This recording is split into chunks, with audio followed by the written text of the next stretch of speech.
Alors, pardon, maintenant que vous avez décoré tous les intérieurs de vos petites boîtes, etc., vous les assemblez les unes avec les autres par boîte de 6 pour fabriquer donc, des tours. Vous les collez les unes au-dessus des autres. Hein, pour coller les boîtes les unes au-dessus des autres, vous n'avez vraiment pas besoin de moi. Il suffit de les coller une par une en les superposant, en tenant compte évidemment de votre dessin ici, que le dessin soit dans le bon ordre. Ensuite, on va fabriquer entre guillemets la tour. Donc j'ai déjà fait un premier modèle pour vous montrer. Donc vous allez en prendre une dans ce sens-là et vous allez mettre la deuxième donc sur le côté comme ça. Vous voyez? Je vais faire celle-ci avec vous. Donc celle-ci, on va la mettre comme ça pour que ça donne ça. On va la coller comme ça et la dernière viendra se coller ici à l'arrière et ça fabriquera une espèce de gros cube. Voilà, vous voyez ce que je veux dire? Donc vous les collez comme ça les unes aux autres et on se retrouve. Une fois que la tour est assemblée, il faut ensuite décorer les côtés latéraux. Donc moi j'ai fait le choix de remettre le même papier, donc la continuité chaque fois de ma feuille. Vous voyez? Voilà. Donc c'est pas difficile, hein, vous assemblez votre boîte et vous collez un papier déco. Maintenant on va faire un support pour mettre au-dessus et un pour mettre en dessous. Pour faire ça, vous avez besoin de 2 cartonnettes. Moi j'en ai déjà recouvert une, mais vous avez besoin de 2 cartonnettes de 23 par 23. Donc elles doivent faire 23 par 23. Vous devez la recouvrir de double face, comme ceci. Donc moi j'utilise, dans toutes mes vidéos, j'utilise toujours le même double face. C'est du double face carpet de chez Action, qui colle très très bien et qui coûte vraiment pas cher du tout. Donc moi j'ai fait le choix de le faire en rouge parce qu'il y a beaucoup de rouge dans les papiers et comme c'est pour Noël, hein, c'est le calendrier de l'Avent. Voilà, donc j'ai pris une feuille 30-30. Je vais venir coller du coup la cartonnette. Donc je le fais une fois avec vous, il faut le faire 2 fois, hein, parce que vous allez avoir besoin de un pour au-dessus et un pour en dessous. Comme ceci.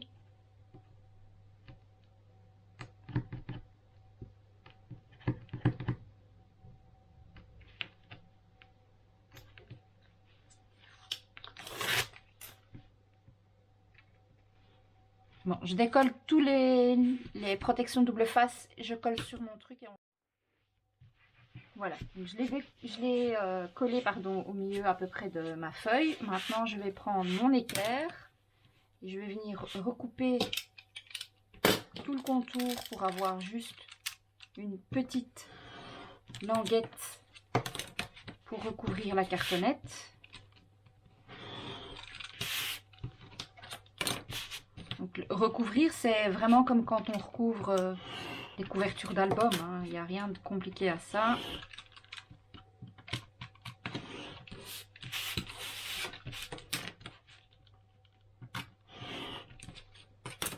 Voilà. Honnêtement, c'est rapide.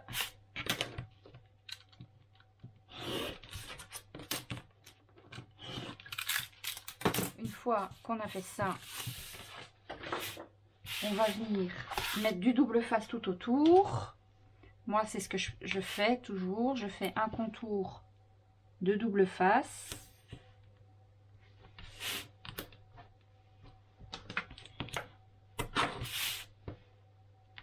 Comme ceci. Pour faire ça, j'utilise le double face Craftelier. Il est suffisant. Puisque de toute façon, après, on va recouvrir encore.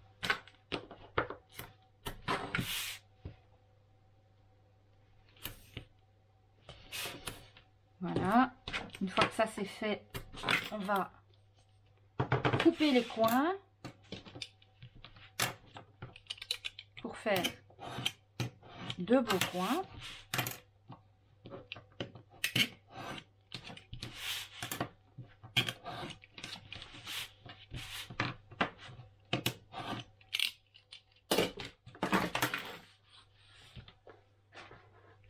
On va travailler légèrement notre cardstock pour l'assouplir. On va retirer la protection de tous les doubles faces.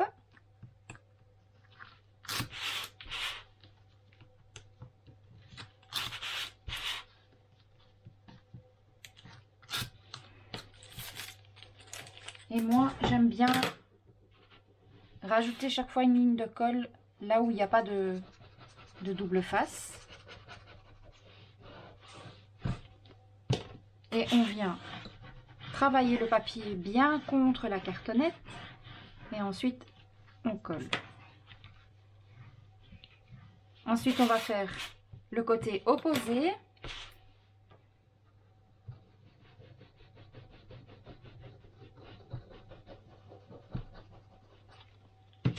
On fait la même chose.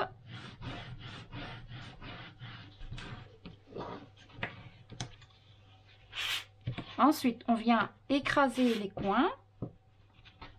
On met de la colle.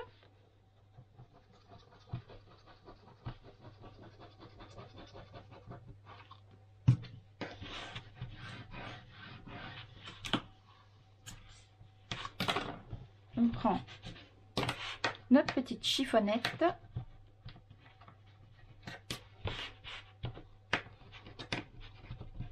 Et on vient essuyer le surplus de colle s'il y en a. On fait identiquement la même chose de l'autre côté. Donc on écrase d'abord les coins. On met une petite dose de colle.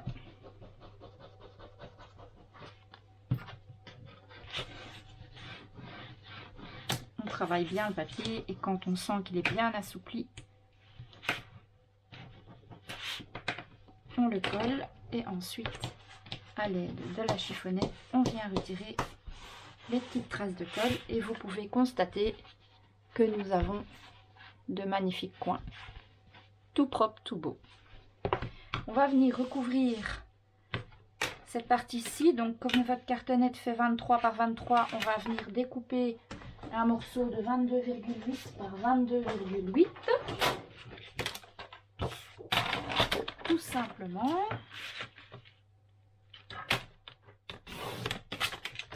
« 22,8 par 22,8.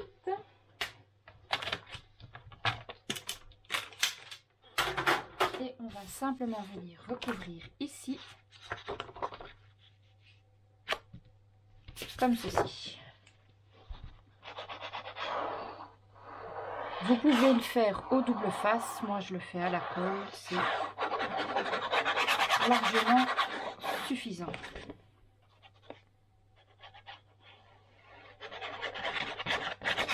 Et là, il n'y a pas de pli, il n'y a pas de tranche, il n'y a rien, c'est juste coller le papier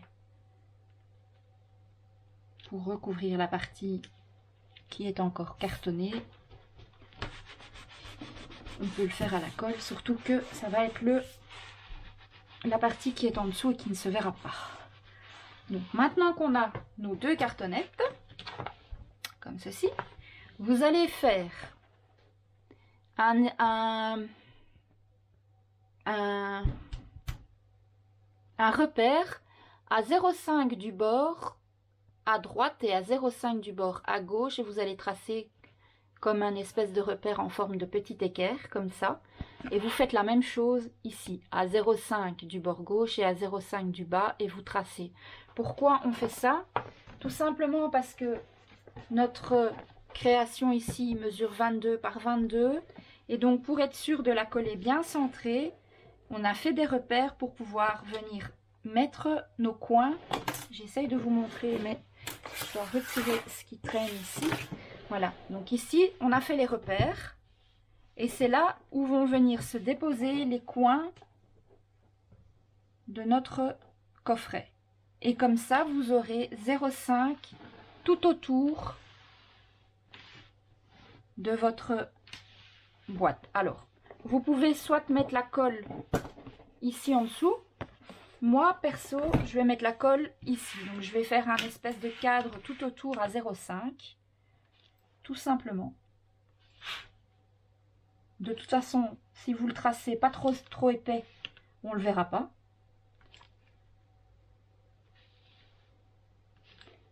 Et au moins, vous êtes sûr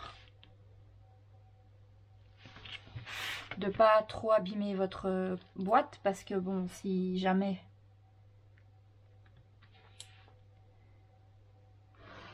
vous abîmez votre boîte, ce serait vraiment dommage.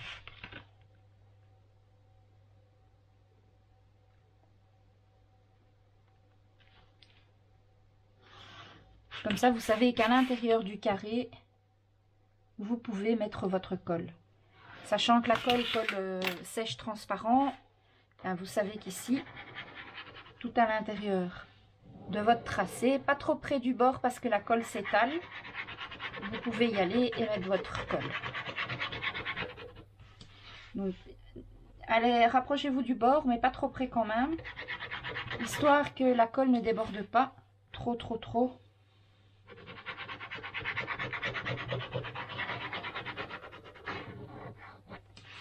Voilà. Et on va venir tout simplement...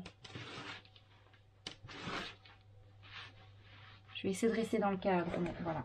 N'importe quel sens, peu importe, hein, parce que de toute façon, on le tourne dans tous les sens. Vous allez venir déposer votre boîte entre les traits que vous avez tracés au préalable pour vraiment essayer de le coller à 0,5 du bord de votre carton.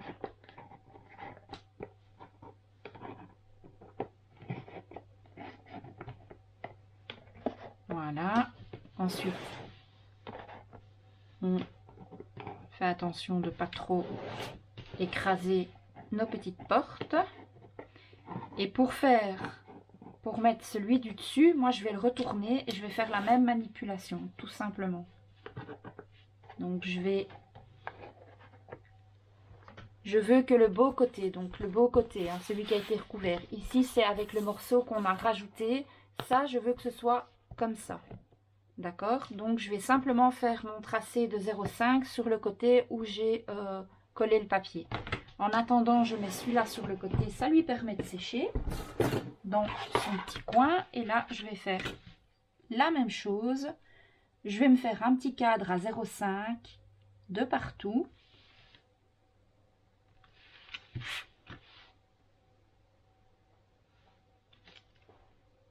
Un petit cadre à 0,5 de partout.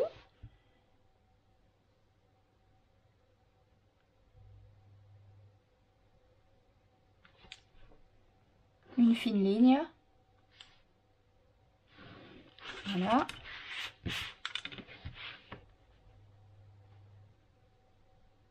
Désolée si vous voyez ma tête. Je pense qu'ici, j'ai pas fait mon trait pour être bien droite. Voilà.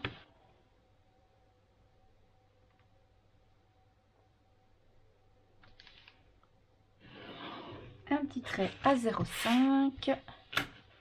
Idem ici.